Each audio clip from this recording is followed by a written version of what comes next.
So with this template that you have, everything is already enabled for you to be able to run multi-user, or at least it should. I hope to God it is. In the next video where I show you how to bring this into another project, I'll show you how to enable all those things, but and how to enable nDisplay, but as of right now, we're gonna just work out of this project and assume that you now have it running. I will show you how to get it to work with nDisplay and be able to control. So yeah, so let me show you how to do that. You should have a button here that says browse. This opens up your multi-user browser. From here, you'll want to I'm gonna just do a little due diligence here and make sure that I'll show you my settings, and I'll just show you what you need to set. So when you initially start up, if you do not have the plugin, you have to go to plugins and then go to built-in, and then you get multi-user. So you go to multi-user editing, you make sure that that's enabled, and then you probably will have to reset. You go to your settings down in your project settings, and you go to multi-user editing, and then you enable the multi-user toolbar, which is tool button, which is this guy, and then you tell it to auto connect, because this is gonna have nDisplay auto connect to whatever session that you create. And then you want to label your editor whatever you want, and choose a color for your avatar. And then just make sure that all of this is the same, and hopefully, you know what I mean, you shouldn't have any issues. I was recently trying to connect to a VPN, and things were getting complicated, but that's going to get all worked out hopefully soon. So now that that is correct, you can come in here, and so here is your browser. It's going to ask you to launch a server. Here's where, if you had somebody, you were connecting to somebody else that had the same project as you, you'd be able to connect to their server. But right now, we're just playing by ourselves. It's just us and nDisplay. So we're going to launch a server. It's just going to open up this little window. You can minimize that. I have an old project here, an old session. I'm going to just delete that for a little bit of like cleanup. And then if you go to create session, I have been using just S1 as my session. It's quick to write. It's just session 1. If I had to, whoops, do not hit enter, because that is not correct. You hit this green button right here. What is happening? Oh, failed to create. Oh, okay. So for right now, for redundancy purposes and to show you exactly what everything is going on, and for some reason that wasn't working, I'm just gonna create S2. What is going on here?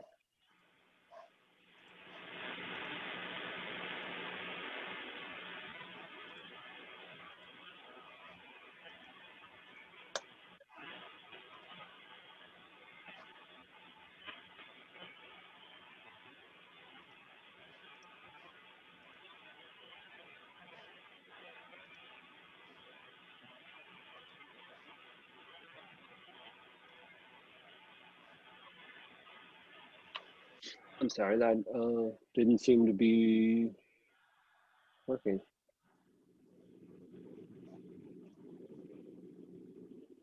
I'm still figuring out the ins and outs of multi-user.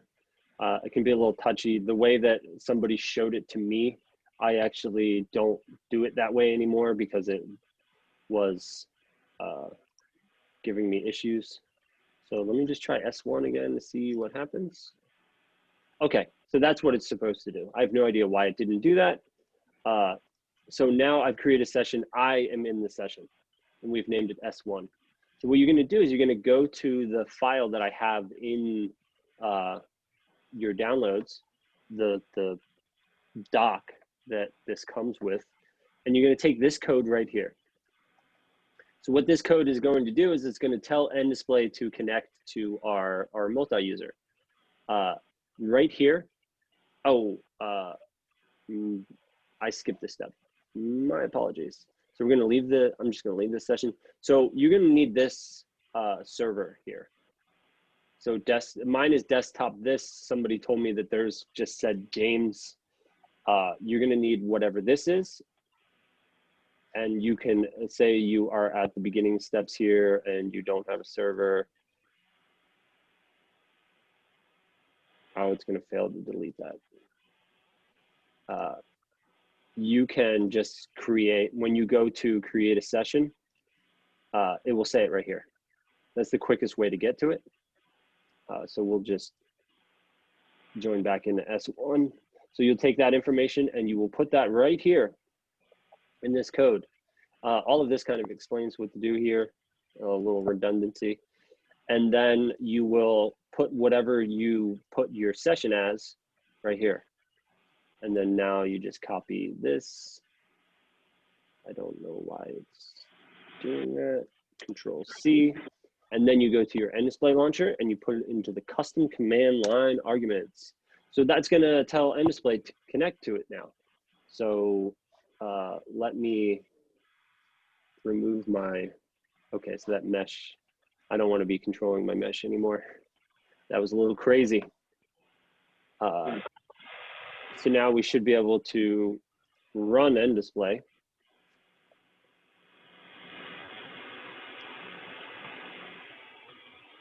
And then we have in-camera frustum. Let me go to it.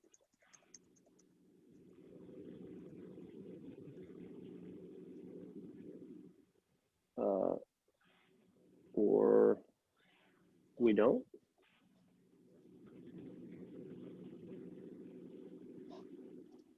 See, you got to make sure that, I mean, it looks like it connected. Let me check and see where this mesh, make sure, you just got to go through everything and make sure that everything you're doing is not getting messed up somehow.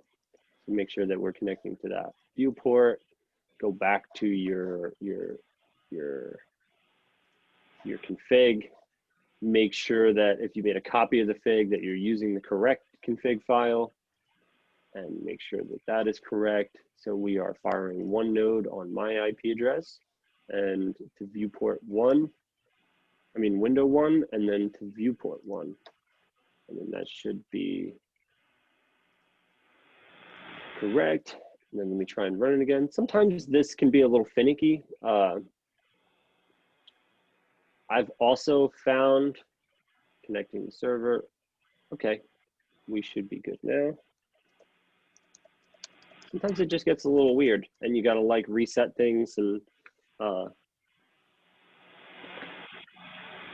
don't, okay, so I'm not getting a, for some reason my in-camera frustum is not on there, but it's probably because my VPRN is closed or something like that.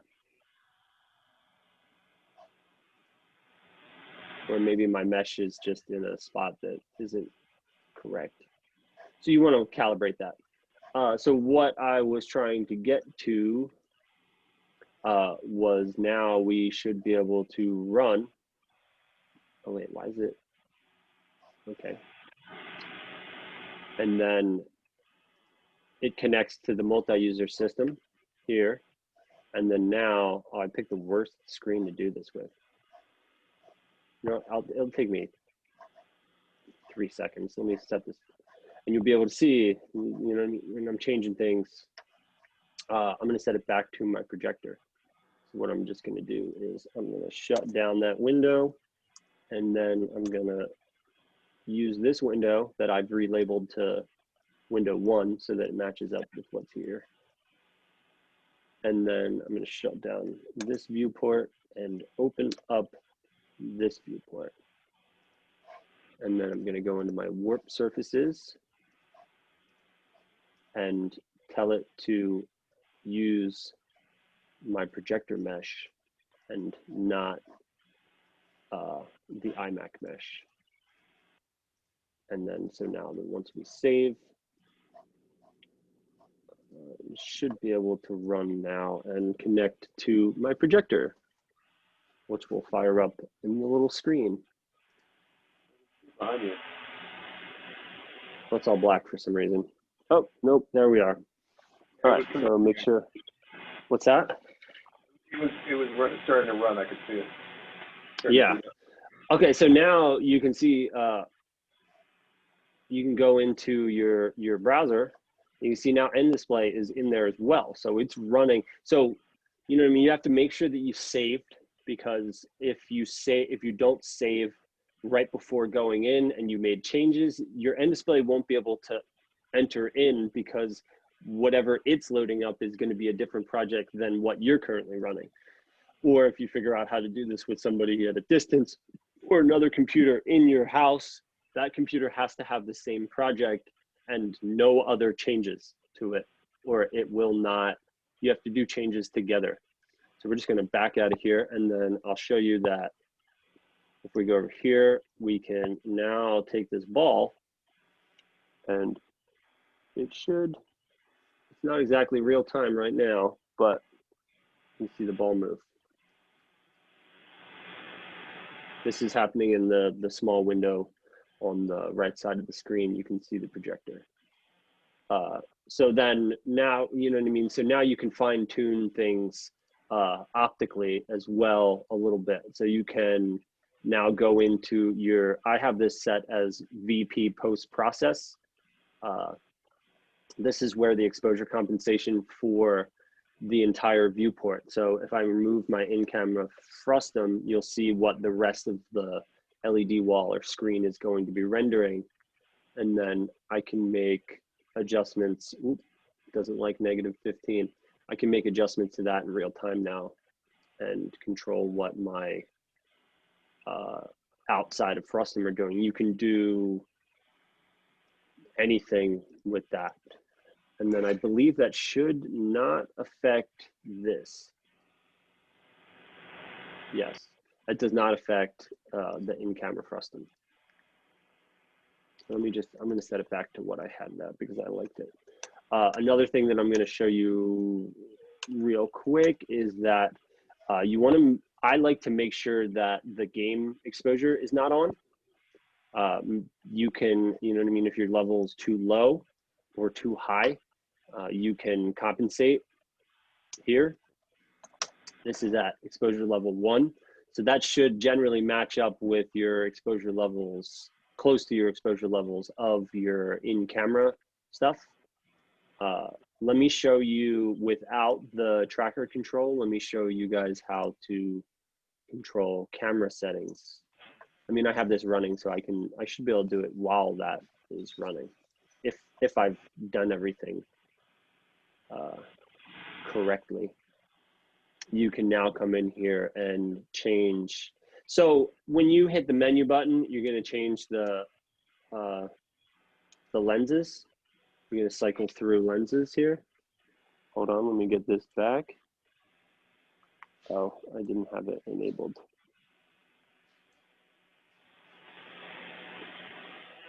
I'm not sure. So another forewarning is sometimes the buttons stop working. So you have to, what I've been doing that has been fairly reliable is I just close Steam VR and then I close the VPRN and I restart Steam VR and then restart the VPRN. And then that gets my buttons back. But if you're not using the button control, the Vive control here, then you don't have to worry about that. You're not going to be messing with it. So yeah, so now do we have, well, my controller turned off. These are the fun things that you deal with when using this technology. Now, one thing is that I have put this together so that hopefully people that have a Vive, this is designed to just work with the Vive system right now, like this template. And you can expand this to other higher end tracking systems for sure, but that's up to you. That's next. You know, this is just to get you going if you want to mess around at your house or something similar. So now, now that I've had to reset my buttons, thank God that happened so I could show it to you. We're gonna leave now. So we've done a little bit of messing around, and we've shot a little bit, and hopefully our nothing crashed. Things have a tendency to crash, so always just be aware of that. It's not perfect technology yet. Once you all of the blueprints that I have here also should work with multi-user, and that's something I've tested through and throughout with multiple monitors, and we'll be doing on an LED wall at the end of this month, and then hopefully showing all of you guys how all of this stuff works on a big LED wall to some degree. I probably won't go in as detailed, but so what I wanted to do is now leave. So let's kill nDisplay, get it off the server, off of the session, and then when you leave here, this is going to ask you whether you want to persist the changes or not. Do you want to save? If you went in and you destroyed everything and you're like, we got to go back, this is bad, like we've just moved things around and it looks horrible, we want to not have those changes, you say no. But if you say, okay, we changed some exposure settings, some focus settings, some whatever, you can just say yes, and it will save those settings. I'm going to say no because I'm trying to keep this template as like as it is as possible, so that when I open it, it matches up with what you guys have for these videos. And now you're back. You can hit save and then do the whole process again. The last thing I'm going to talk about just real quick is just some of your camera settings here. nDisplay does not uses the film back, which you'll want to get as close as possible. I use a Super 35 sensor, and I like the digital film. It seems to line up fairly well. You can change you should be able to do all of this while nDisplay is running as well.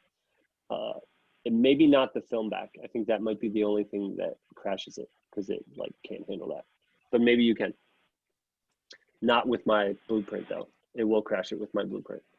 The Vive controller. So don't change your film back with that running at the same time. But you should be able to change lenses. So if you want to use any of these other lenses or switch to a universal zoom and then change your focal length is down here. So this will change your focal length. My next version of this will have more customizable presets for lenses. So the post-processing setting is what nDisplay actually likes, what it will talk to. So this is where you do your exposure compensation of your camera. I'm gonna reset that back because I don't like it that bright. And then this is, you have tons of settings here. Here's your aperture, you have all these. So I don't recommend putting a lot of things on your actual camera. Like if you have a lens flare and then you have a lens flare on your TV, that lens flare isn't hitting the actual lens. So it's gonna look a little hokey. And it's gonna give away the illusion that this is a real world. So you wanna keep it simple. Change the aperture here, which changes the depth of field. If you change this, I believe it, when you run it, it will automatically go to that. Here's your lens flare that you don't want to adjust. And then you have your coloring settings. You can change the shadows. You can do whatever you want. You can go crazy with this.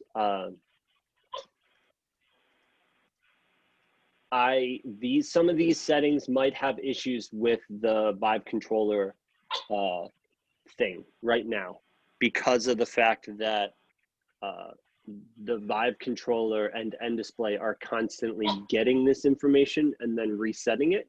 So if you change something here and the nDisplay is not getting it, you're not going to be able to it's going to override it. So it's kind of set up right now for more of a simple setup. If you want to dive more into those settings, just go ahead, and just, you might not be able to use the controller pad, not at this moment, but I'm trying to work on something to be able to control everything in a camera.